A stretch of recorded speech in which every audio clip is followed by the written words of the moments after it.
No sé por dónde empezar, pero supongo que todo comienza con el olor.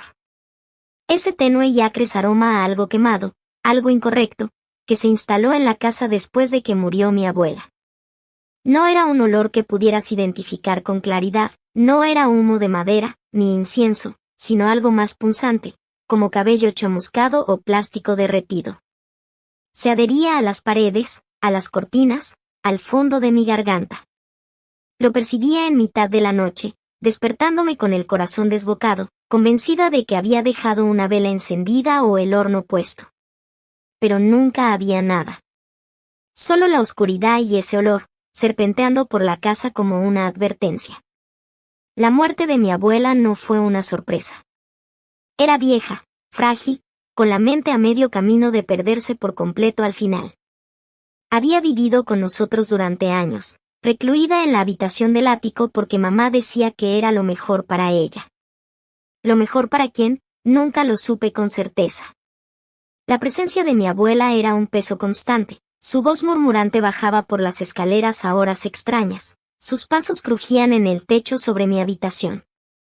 Hablaba sola, o con alguien más, alguien que yo no podía ver. Mamá decía que era demencia, pero había un ritmo en sus palabras, una cadencia, como si estuviera recitando algo. Yo me quedaba despierta, escuchando, intentando descifrar las sílabas, pero se me escapaban como agua entre los dedos. Cuando murió, todo fue silencioso. Demasiado silencioso. Mamá la encontró en el ático, sentada en su mecedora, con los ojos abiertos de par en par, las manos cruzadas en el regazo. Sin lucha, sin señales de dolor. Solo, se fue. El forense dijo que fue el corazón, pero yo no podía quitarme la sensación de que había pasado algo más. Algo antinatural. El olor comenzó al día siguiente de su funeral y nunca se fue. Tenía 16 años entonces, atrapada en ese espacio incómodo entre la niñez y lo que venga después. Mi hermano pequeño, de 9 años, era todo ojos grandes y energía nerviosa. Siempre había sido sensible, el tipo de niño que lloraba con un ruido fuerte o se escondía detrás de mamá durante las tormentas. Después de la muerte de mi abuela, empeoró. Se despertaba gritando, diciendo que la veía en su cuarto, parada al pie de su cama. No se ha ido, susurraba, con la voz temblorosa. Todavía está aquí. Mamá lo callaba, le decía que solo era un sueño, pero yo veía cómo le temblaban las manos cuando lo arropaba de nuevo. No creía en sus propias palabras.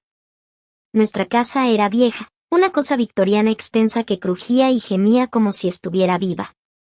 Había estado en nuestra familia por generaciones, heredada por el lado de mi abuela. A mamá le encantaba, la llamaba con carácter, pero yo la odiaba. Las ventanas traqueteaban en sus marcos, los tablones del suelo se hundían bajo los pies y había demasiados rincones donde la luz no llegaba. Después de la muerte de mi abuela, sentía que la casa nos observaba. Veía destellos de movimiento por el rabillo del ojo, sombras que cruzaban las puertas o se demoraban en lo alto de las escaleras.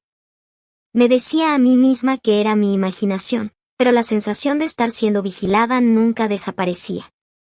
Mamá cambió después del funeral. Siempre había sido la fuerte, la que nos mantenía unidos, pero ahora estaba frágil, como una figura de cristal a punto de romperse. Dejó de dormir, de comer apenas. Pasaba horas en el ático, revisando las cosas de mi abuela, libros viejos, cartas amarillentas, pequeños amuletos tallados en madera o hueso. La escuchaba allí arriba, susurrando para sí misma, igual que solía hacer mi abuela. Cuando le preguntaba qué hacía, me respondía cortante, con los ojos desorbitados y vidriosos. No lo entenderías, decía, y yo retrocedía, con el estómago revuelto. Una noche, no pude soportarlo más. Subí las escaleras del ático a hurtadillas, los tablones crujiendo bajo mis pies descalzos. El aire allí arriba era denso, cargado con ese olor a quemado. Mamá estaba sentada con las piernas cruzadas en el suelo, rodeada de papeles y objetos que no reconocía. Tenía un libro en el regazo, con las páginas frágiles y manchadas, y leía de él en voz baja. Las palabras no eran en español, Eran guturales, ásperas, como si las arrancaran de su garganta. Me quedé helada, con el corazón latiendo a mil. No me vio al principio, pero de repente alzó la cabeza y sus ojos se clavaron en los míos. No eran sus ojos. No realmente. Eran demasiado grandes, demasiado brillantes, como si algo más mirara a través de su piel. ¿Qué estás haciendo?, susurré, con la voz apenas audible. No respondió. Solo me miró, con los labios curvándose en una sonrisa que no era suya. Retrocedí, tropezando escaleras abajo, con las piernas ardiendo de adrenalina. No dormí esa noche. No pude. La imagen de su rostro, esa sonrisa, se me había grabado en la mente. Las cosas empeoraron después de eso. Las pesadillas de mi hermano se volvieron más vívidas, más específicas. Decía que mi abuela no estaba sola. Había otros con ella, figuras en las sombras, con rostros borrosos, cuerpos equivocados, como si estuvieran estirados o rotos. Dibujaba imágenes de ellos, garabatos en crayón de formas altas y delgadas con demasiados miembros. Mamá ya no lo ignoraba. Miraba sus dibujos, con el rostro pálido, y murmuraba, está empezando otra vez. No sabía qué quería decir, pero tenía demasiado miedo para preguntar. La casa se sentía más pequeña, las paredes se cerraban sobre nosotros. El olor a quemado era más fuerte ahora, impregnándose en todo, mi ropa, mi cabello, mis sueños. Empecé a escuchar cosas también. No solo los murmullos de mi abuela, sino otras voces, bajas y urgentes, susurrando justo fuera de mi alcance. A veces me despertaba y encontraba objetos movidos, mis zapatos alineados cuidadosamente junto a la puerta, mis libros reorganizados en la estantería. Una vez, encontré una pequeña figura tallada en mi mesita de noche, una cosa de madera tosca sin rostro. La tiré a la basura, pero a la mañana siguiente, estaba de vuelta. La escuela era mi único escape, pero incluso allí no podía librarme de la sensación de que algo estaba mal. Mis amigos notaban que estaba distraída, nerviosa, pero no podía contarles la verdad. ¿Cómo iba a explicar que mi casa estaba embrujada, que mi mamá estaba perdiendo la cabeza, que empezaba a preguntarme si yo también lo estaba? Me sorprendía mirando al vacío, con la mente en blanco, solo para volver en sí y descubrir que habían pasado minutos. Era como si algo tirara de mí, jalando los bordes de mis pensamientos.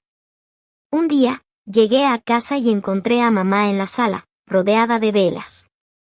Había docenas, con las llamas parpadeando salvajemente, proyectando sombras que bailaban por las paredes.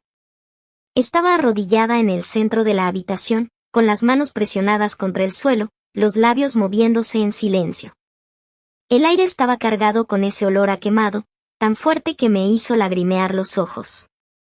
Mi hermano estaba acurrucado en un rincón, con las rodillas contra el pecho, mirándola con ojos grandes y aterrorizados. Mamá, dije, con la voz temblorosa. No levantó la vista. Es la única manera, murmuró. La única manera de mantenerlo fuera. ¿Mantener que fuera?, pregunté, pero no respondió. Siguió susurrando, su voz cada vez más alta, más desesperada. Las velas se avivaron, sus llamas estirándose imposiblemente altas, y por un momento, creí ver algo en las sombras, una forma, alta y delgada, con la cabeza inclinada en un ángulo antinatural. Grité, retrocediendo, y las velas se apagaron todas a la vez, sumiendo la habitación en la oscuridad.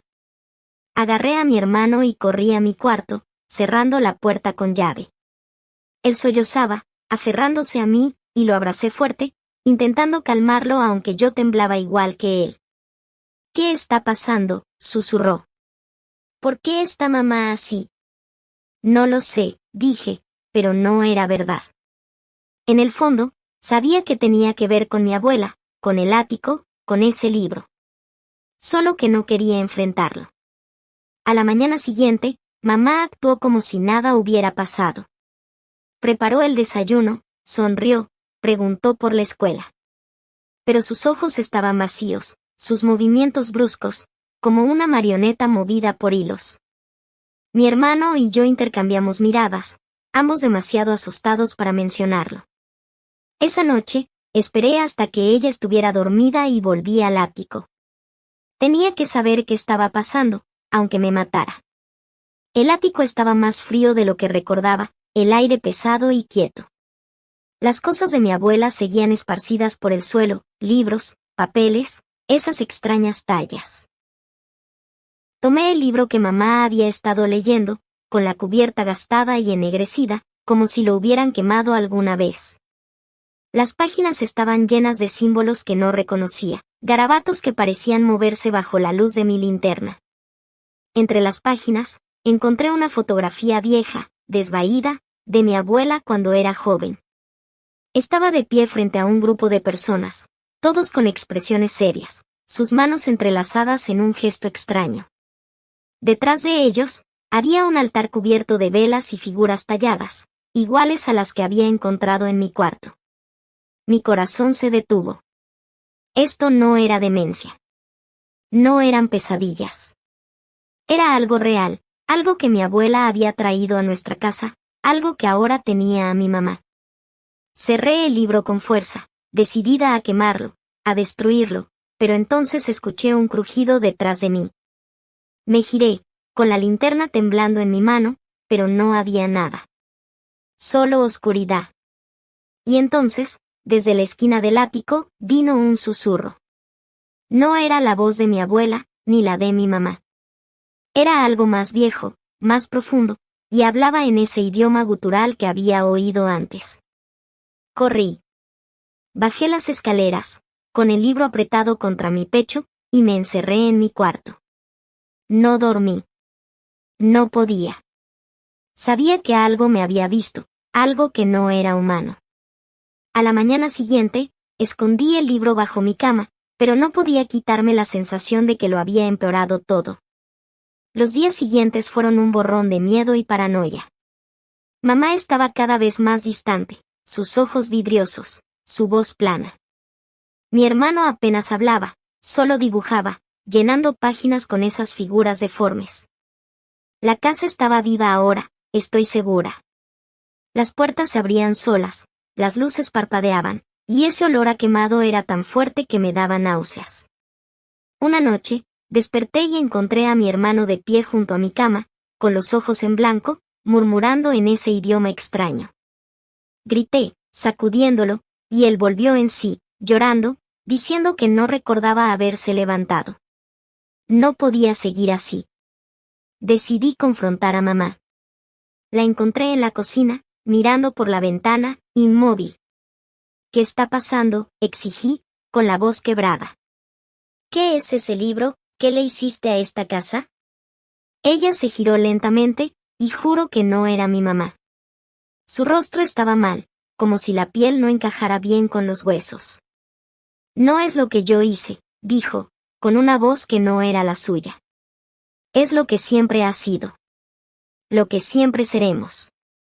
Retrocedí, con el corazón en la garganta. ¿Qué eres?, susurré. Ella sonrió, esa sonrisa horrible que había visto en el ático.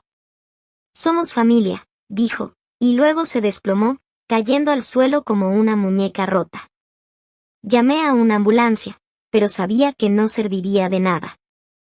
Los paramédicos dijeron que fue un ataque, pero yo sabía la verdad. Algo se la había llevado. Algo que ahora estaba libre. Esa noche, quemé el libro en el patio trasero. Las llamas eran verdes, antinaturales, y el humo olía a ese olor a quemado que había perseguido a nuestra familia. Pero no fue suficiente. La casa seguía viva, las sombras seguían moviéndose, y mi hermano ya no era el mismo. Sus dibujos eran más oscuros ahora, llenos de sangre y fuego, y a veces lo encontraba mirando al vacío, sonriendo como mamá. No sé cuánto tiempo me queda. La casa me quiere, lo siento. Las voces son más fuertes ahora, y anoche, vi a mi abuela parada al pie de mi cama, con los ojos vacíos y la boca abierta en un grito silencioso. No estoy segura de si estoy loca, o si esto es real, pero sé una cosa, no puedo escapar. Nadie puede. Somos familia, después de todo.